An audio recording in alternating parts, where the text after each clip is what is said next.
விஜய் என்ன பண்ணிட்டாரு தெரியுமா? உதயநிதி இப்படி பேசலாமா?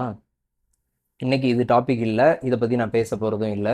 தொடர்ந்து உதயநிதி, முதலமைச்சர் விஜய், இவங்க திமுக வெர்சஸ் டிவிகே இத பத்தி மட்டுமே பேசிட்டு இருந்தா, வேற விஷயங்களே இல்லையா தமிழ்நாட்டுல? எவ்வளவு விஷயங்கள் போயிட்டு இருக்கு தெரியுமா? உங்களுக்கே தெரியும், ஒரு நாளைக்கு ஊடகங்கள்ல, செய்திகள்ல, செய்தித்தாள்கள்ல எத்தன செய்திகள் வருது. அது எல்லாத்துலயுமே ரொம்ப முக்கியமான நிறைய செய்திகள் பெட்டி செய்திகளாவும், இல்ல அதுல கூட வராத அளவுக்கு போயிருது. எந்த மாதிரியான சூழல்ல தமிழ்நாடு போயிட்டு இருக்கு? இந்த அரசியல் கட்சிகளும், அரசியல் இயக்கங்களும், தேர்தலும், அரசாங்கமும் உருவாக்கப்பட்டதற்கான காரணம்ங்கிறது மக்கள் நலன், தமிழ்நாட்டுடைய நலன் அப்படிதான். ஆனா இங்க வந்து ஃபார் த பீப்புளா, ஃபார் த பார்ட்டிஸா அப்படிங்கிற கொஸ்டின் தான் இங்க வருது.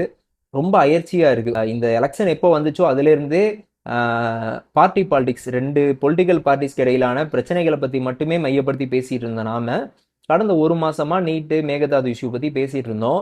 ஆனா திரும்ப ஆரம்பிச்சிருச்சு உதயநிதி வெர்சஸ் விஜய் அப்படிங்கிற கான்செப்ட். மக்கள் நமக்கு எதுக்கு வாக்களிச்சு இந்த பொறுப்புல உட்கார வச்சிருக்காங்கிறத உணரணும்.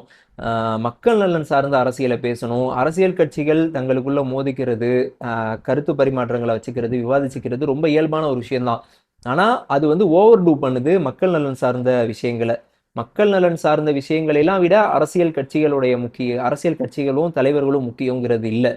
ரெண்டு பார்ட்டியோடைய, ரெண்டு கட்சியை சேர்ந்தவங்களும் சரி, நீங்க கட்சி தொடங்கினதும், நீங்க அரசியலுக்கு வந்ததும் மக்களுக்காகங்கிறத உணர்ந்துட்டு மக்கள் நலன் சார்ந்த அரசியலை பேசுங்க.